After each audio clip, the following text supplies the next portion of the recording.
یورپی ادب کی تاریخ میں شاعری کے دفاع کے سلسلے میں جہاں ارسطو ایک اہم اور اولی نام ہے، وہاں 19ویں صدی کے مفکر اور نقاد میتھیو آرنلڈ کی اہمیت سے انکار بھی نہیں کیا جا سکتا۔ ارسطو نے شاعری کا دفاع محض اپنے استاد افلاطون کے اخلاقی تصورات کے جواب میں کیا، جبکہ میتھیو آرنلڈ کا مسئلہ قدرے گمبھیر تھا۔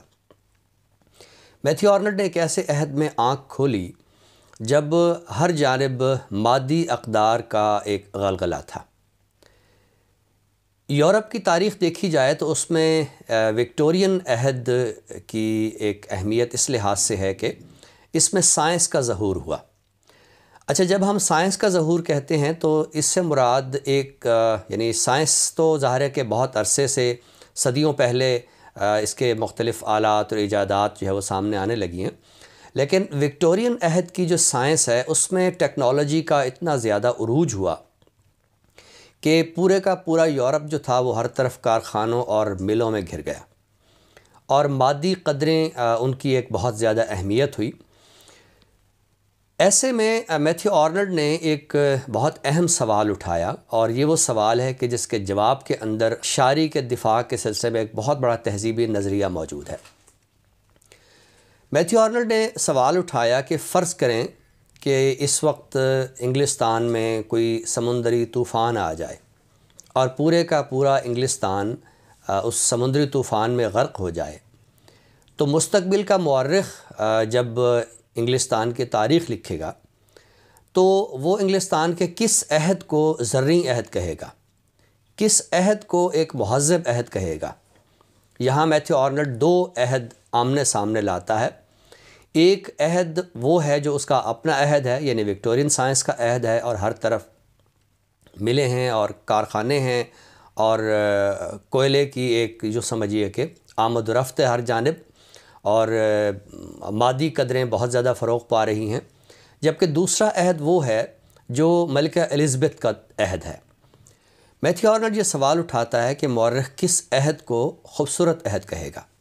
ملکہ الزبتھ کا عہد کہ جس میں شیکسپیئر اور ملٹن جیسے عظیم تخلیق کار ہمارے سامنے آ رہے ہیں، یا موجودہ عہد کہ جس میں ہر طرف کارخانے اور ملیں ہیں اور مادی قدریں ہیں؟ میتھیو آرنلڈ کے سوال کے اندر ہی جواب موجود ہے، اور ہم دیکھ سکتے ہیں کہ میتھیو آرنلڈ کہنا یہ چاہتے ہیں کہ یورپ کا عہد زرعی وہ عہد ہے کہ جس میں شیکسپیئر اور ملٹن جیسے تخلیق کار سامنے آئے۔ یہ سوال اور اس کے اندر موجود جواب شاعری کے دفاع کے سلسلے میں ایک بہت بڑا مہذب نظریہ پیش کرتے ہیں۔ ہم میتھیو آرنلڈ کے ان خیالات سے قطع نظر بھی اگر انسانی تاریخ کو دیکھیں تو ازمنہ قدیم سے لے کر آج کے عہد تک ہم اگر کسی بھی خطے کو دیکھیں اور اس کی جو آئیڈینٹیفیکیشن ہے، اس کی جو شناخت ہے، اس کا تعین کریں، تو ہمیں سب سے بڑی شناخت جن افراد کے حوالے سے ملتی ہے وہ اہل قلم ہیں، وہ فنکار ہیں۔ یعنی ہم آج بھی اگر یونان کو یاد کرتے ہیں یا یونان کو جانتے ہیں تو ہومر کے حوالے سے ہم جانتے ہیں، یا ارسطاٹل کے حوالے سے جانتے ہیں، یا افلاطون کے حوالے سے جانتے ہیں، یعنی وہ لوگ جو بڑے دماغ تھے، وہ لوگ جو مہذب ذہن تھے۔ تو اسی طرح یورپ کی پوری تاریخ کو دیکھ لیا جائے، چلیے ہم یورپ کا خطہ وسیع سے ہی ہم اپنے خطے میں آتے ہیں۔ ہم اگر سندھ کو جانتے ہیں تو ہم سچل سرمست کے حوالے سے جانتے ہیں، ہم شیخ ایاز کے حوالے سے اس خطے کو جانتے ہیں، ہم اگر پشتونوں کے خطے کو جانتے ہیں تو ہم رحمان بابا اور خوشحال خان خٹک کے حوالے سے جانتے ہیں۔ اسی طرح پنجاب کی سرزمین جو ہے وہ بلے شاہ اور وارث شاہ کے حوالے سے اپنی پہچان رکھتی ہے۔ یعنی کوئی بھی خطہ جو ہے اس کی جو مہذب پہچان ہوتی ہے، تاریخ میں جس کو یاد رکھا جاتا ہے، وہ وہاں کے شاعر ادیب ہوتے ہیں۔ تو میتھیو آرنلڈ کا یہ سوال بہت اہم ہے کہ یورپ اگر سمندر میں غرق ہو جائے تو بعد ازاں کوئی اگر انگلستان کی تاریخ لکھے گا تو وہ قطعاً اس عہد کو یاد نہیں کرے گا کہ جس میں ہر طرف کارخانے اور ملیں تھیں، بلکہ اس عہد کو یاد کرے گا کہ جس میں شیکسپیئر اور ملٹن جیسے تخلیق کاروں نے جنم لیا۔ میتھیو آرنلڈ کی کتاب کلچر اینڈ انرکی، یعنی ثقافت اور انتشار، شاعری کے دفاع کے سلسلے میں اور ادب کے دفاع کے سلسلے میں بہت اہم کتاب ہے۔ میتھیو آرنلڈ نے اپنے عہد کے حقائق کو دیکھتے ہوئے یہ کہا کہ ایک وقت آئے گا کہ ادب مذہب کی جگہ لے لے گا۔ یہ جملہ کیا ہے اور اس کے پیچھے کیا حقائق ہیں؟ میتھیو آرنلڈ دیکھ رہے تھے کہ جو مادی قدریں ہیں، یعنی جو سائنس ہمارے سامنے آئی ہے اور اس نے عقل کو بہت زیادہ کھولنے میں ایک بڑا کردار ادا کیا ہے، تو ہم دیکھتے ہیں کہ مذہب کی بہت ساری قدریں ایسی ہوتی ہیں، مذہب کے بہت سارے معاملات ایسے ہوتے ہیں کہ جو ایک روایت کے تحت انسانوں نے قبول تو کیے ہوتے ہیں، لیکن ان میں جو ریشنلزم ہوتا ہے وہ بہت کم ہوتا ہے۔ تو چونکہ سائنس ایک بڑی ریشنل ویلیو رکھتی ہے، تو لہٰذا میتھیو آرنلڈ یہ دیکھ رہے تھے کہ مذہب کی قدریں تیزی سے دم توڑ رہی ہیں، اور خود میتھیو آرنلڈ مادی قدروں کے حق میں نہیں تھا۔ یعنی وہ ایک صاف کہتا ہے کہ یہ کوئلہ، یہ دولت کی ریل پیل، یہ ملیں، یہ کارخانے ختم ہو جانے ہیں، جس چیز نے زندہ رہنا ہے وہ شاعری ہے۔ تو جس چیز نے زندہ رہنا ہے وہ شاعری ہے، اور مادیت اگر مذہب کو ختم کر رہی ہے تو ایک وقت آئے گا کہ لوگ شاید مذہب کی باتیں اتنا قبول نہیں کریں گے کہ جتنا وہ ادب کے لیے ان کے اندر ایک قبولیت کا جذبہ موجود ہوگا۔ اب ادب کو وہ کس سطح پہ دیکھتا ہے؟ ہمیں یہ بھی دیکھنا ہوگا کہ ادب کی وہ کون سی قدریں ایسی ہیں یا کیا چیز ایسی ہے کہ ہم میتھیو آرنلڈ کی اس بات کو ایک مہذب انداز میں دیکھ سکتے ہیں۔ اس سے پہلے کہ ہم یہ دیکھیں کہ میتھیو آرنلڈ ادب اور شاعری کے بارے میں کیا نظریہ رکھتے ہیں، ہمیں یہ دیکھنا چاہیے کہ میتھیو آرنلڈ کا جو زندگی میں آئیڈیالوجی آف پرفیکشن ہے، جو اس کا نظریہ کاملیت ہے، وہ کیا ہے۔ میتھیو آرنلڈ یہ کہتے ہیں کہ زندگی میں جو پرفیکشن ہے وہ دو راستوں سے آتی ہے۔ اس کے لیے وہ دو اصطلاحات استعمال کرتا ہے۔ یہ اصطلاحات خود آرنلڈ کی کوائن کردہ نہیں ہیں، بلکہ یہ اس نے سوئفٹ کی کتاب بیٹل آف بکس سے لی ہیں۔ دو اصطلاحات جو آرنلڈ استعمال کرتا ہے وہ ہیں سویٹنس اینڈ لائٹ۔ لائٹ مین علم، نالج، یا کسی حد تک آپ کہہ لیجئے کہ سائنس جو کہ روشن خیالی پیدا کر رہی ہے، اور سویٹنس سے مراد ہے ادب اور شاعری۔ ہم اگر اپنی زندگی میں دیکھیں تو ویسے بھی جو لائٹ سے وابستہ لوگ ہوتے ہیں، نالج سے وابستہ لوگ ہوتے ہیں، تو ان کے زندگی میں نالج ہوتا ہے، علم ہوتا ہے، لیکن شخصی طور پر ہم ایسے افراد کو دیکھتے ہیں کہ ان کی زندگی میں قدرے ایک خشک عنصر ہوتا ہے۔ ان کی شخصیت میں وہ نکھار نہیں ہوتا جو فنکاروں کی شخصیت میں ہوتا ہے، جو آرٹسٹوں کی شخصیت میں ہوتا ہے، جو شاعر و ادیبوں کی شخصیت میں ہوتا ہے۔ تو میتھیو آرنلڈ جی کہتے ہیں کہ زندگی میں کاملیت اس وقت آتی ہے جب سویٹنس اور لائٹ ساتھ ساتھ چلتے ہیں۔ یعنی ایک فرد کے جو صاحب علم بھی ہو، لیکن اس کے ساتھ ساتھ صاحب ذوق بھی ہو، اس کے اندر شاعری کا ذوق بھی ہو، اس کے اندر ادب کا ذوق بھی ہو، اس کے اندر ظرافت کا عنصر بھی ہو، تو پھر ہم دیکھیں گے کہ ایسی زندگی جب آئے گی کہ جس میں سویٹنس اور لائٹ، اس کو ہم اردو میں کہہ سکتے ہیں کہ روشنی اور حلاوت یا مٹھاس، یہ دونوں عناصر جب ساتھ ساتھ چلیں گے تو زندگی میں کاملیت آئے گی۔ اب چونکہ میتھیو آرنلڈ کے عہد میں جو لائٹ ہے وہ تو نالج کی صورت میں یا سائنس کے پھیلاؤ کی صورت میں موجود تھی، لہٰذا آرنلڈ نے اپنی جو تنقید کا مرکز و محور ہے وہ اپنی دوسری اصطلاح یعنی سویٹنس پہ رکھی ہے۔ سویٹنس سے اس کی مراد ثقافتی قدریں ہیں، شاعری ہے، ادب ہے، اور جیسے کہ میں نے پہلے عرض کیا کہ میتھیو آرنلڈ نہ صرف یہ کہ شاعری کے مداح ہیں،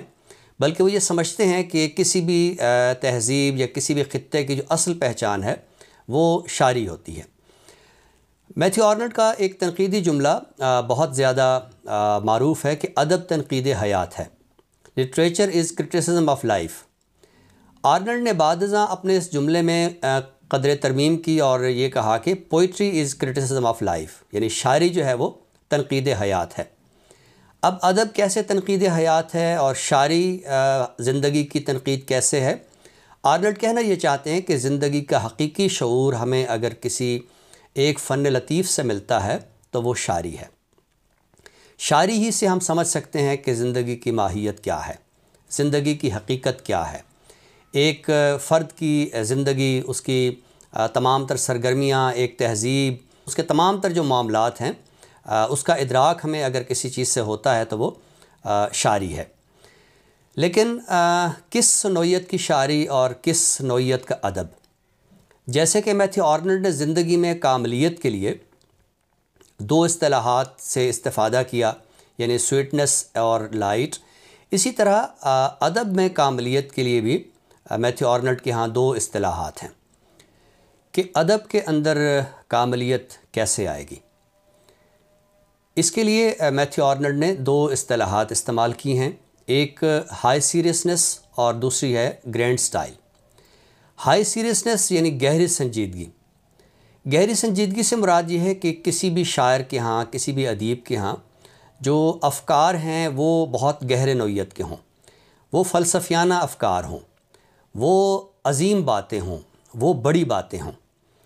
لیکن جیسے کہ بڑی باتیں یا عظیم باتیں یا فلسفیانہ باتیں تو ہمیں فلسفے میں بھی ملتے ہیں اور دیگر شعبوں میں بھی ملتی ہیں، اور اظہار کے مختلف جتنے بھی ذرائع ہیں ہم دیکھتے ہیں کہ ان میں گہری فلسفیانہ باتیں ملتی ہیں۔ تو پرفیکشن جو لٹریچر میں آتی ہے وہ آرنلڈ کے نزدیک صرف ہائی سیریسنس سے نہیں آتی، بلکہ اس کے ساتھ ساتھ گرینڈ سٹائل بھی ہے، یعنی عظیم اسلوب۔ آپ دیکھیے کہ بہت سارے شعراء ہمیں ایسے نظر آتے ہیں کہ ان کے ہاں فکر تو بہت گہری ہوتی ہے، لیکن وہ اس عظیم اسلوب میں یا اس شگفتہ اسلوب میں اپنی بات کا ابلاغ نہیں کرتے، سو وہ ان کی شاعری باتوں کی حد تک یا نظریے کی حد تک تو بڑی ہوتی ہے، لیکن اس کے اندر شعریت نہیں ہوتی ہے، اس کے اندر شاعری کا عنصر نہیں آتا ہے۔ اسے ہم اگر اردو شاعری کے تناظر میں دیکھیں تو ہمیں میر، غالب، انیس، اقبال یہ اس لیے بھی بڑے نظر آتے ہیں کہ انہوں نے نہ صرف یہ ہے کہ بڑی فکر اختیار کی،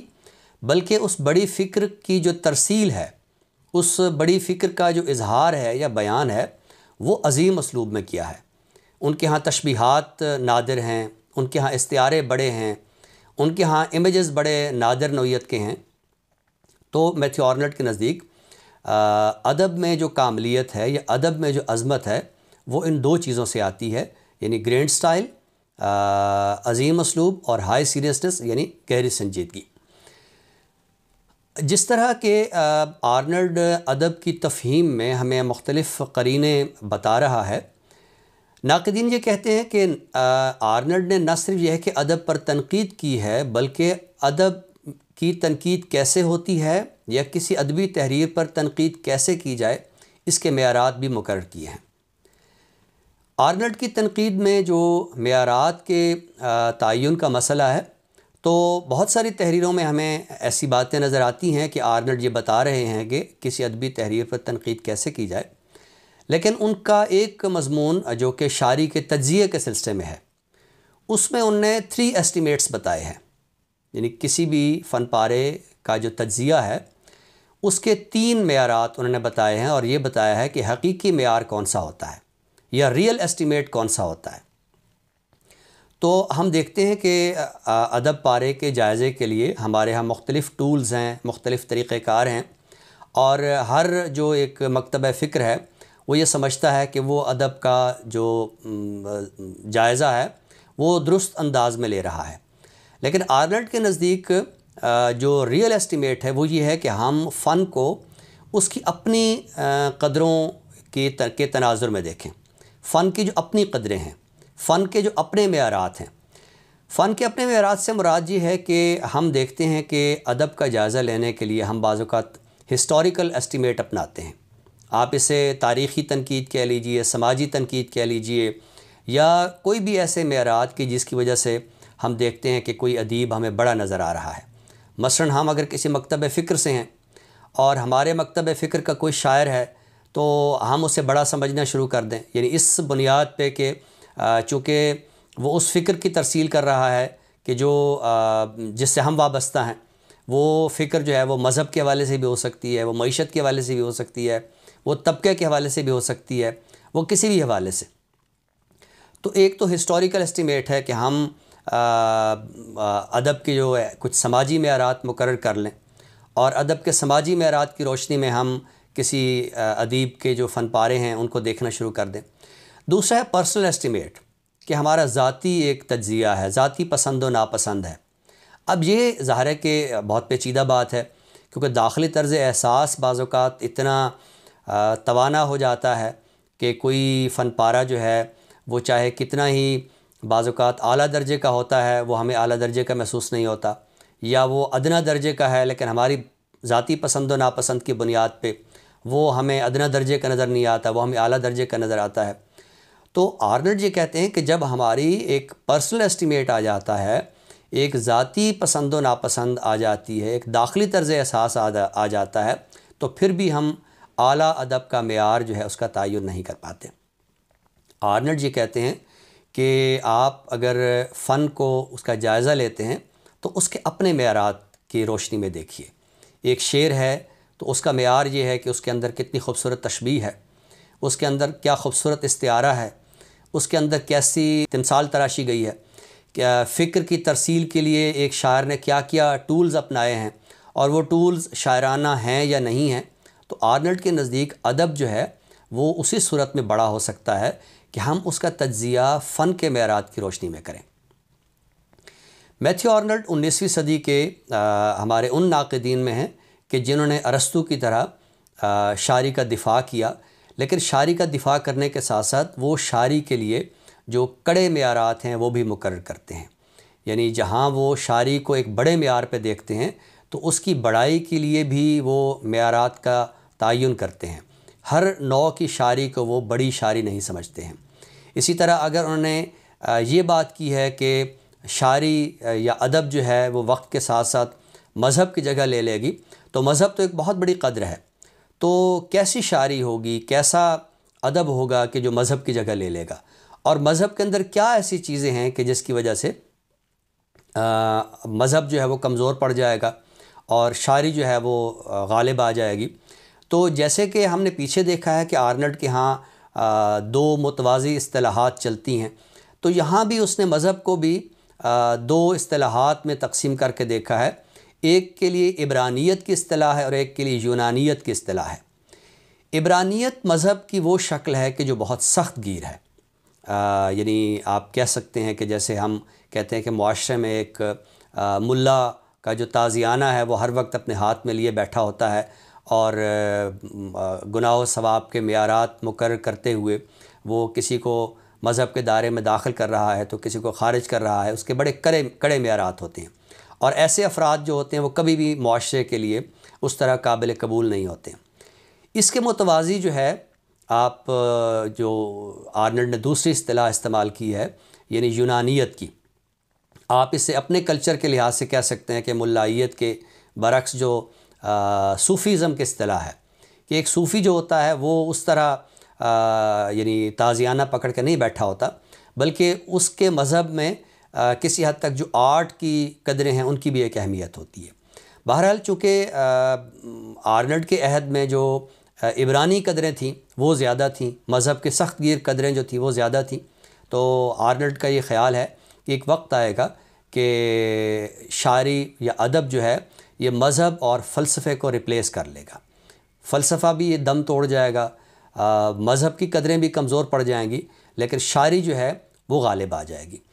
تو ایک بار پھر یہ بات ہمیں اپنے سامنے رکھنی چاہیے کہ آرنلڈ جہاں شاعری کا مداح ہے، جہاں وہ شاعری کا دفاع کرنے والا ہے، وہاں وہ خود ادب کے لیے بھی اعلیٰ قدروں کا تعین کرتا ہے۔ وہ ہر نوع کے شعر کو ویسا شعر نہیں مانتا کہ وہ مذہب کو ریپلیس کر رہا ہو، بلکہ وہ اس شعر کو بڑا شعر کہتا ہے کہ جس کے اندر ہائی سیریسنس ہے اور وہ گرینڈ سٹائل میں اس کی ترسیل ہوئی ہے۔ ادب کے یہ وہ معیارات ہیں، شاعری کے یہ وہ معیارات ہیں کہ جو آرنلڈ نے اپنی تنقید میں ان کا اظہار کیا، اور یہ معیارات ہم آج بھی جب کوئی ادب پارہ اس کا جائزہ لیتے ہیں، خصوصاً آرنلڈ کا جو مضمون جس میں اس نے 3 تجزیات کا ذکر کیا، اور اس میں ریئل اسٹیمیٹ جو ہے اس میں یہ کہا ہے کہ فن اگر بڑا ہے، فن کے اندر اگر گہری سنجیدگی ہے، عظیم اسلوب ہے، تو پھر ادب کا جائزہ بھی ہمیں ریئل اسٹیمیٹ کے ساتھ لینا چاہیے، یعنی فن کا جائزہ بھی فن کی اپنی معیاری قدروں کے ساتھ۔